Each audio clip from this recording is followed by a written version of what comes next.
Hi guys, Vicky from Try This Meat and welcome back to my channel. And in today's video I'm going to show you how to make a really simple basic garlic sauce. You just need a few staples, a bit of yoghurt. If you don't want yoghurt you can have just all mayo, parsley, lemon, garlic and salt. Let's get into it. This is such an easy recipe. So what you do is, you can have all mayo if you want, but I'm trying to make it a bit more low calorie. So I'm going to put 3 spoons of mayo to 3 spoons of yoghurt. I'm using Alpro, but you can use whatever you want, which is going to be the base of our sauce. Then you're going to add in the parsley and the garlic, lemon juice from half a lemon.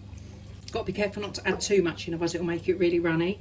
So just add a little bit and give it a mix, and then you can add another bit in a minute, and then give it a good mix. I'm going to add a tiny bit more lemon juice in. And then we're going to leave that in the fridge to let all the flavours infuse, and that is going to be our garlic sauce. That's how easy it is.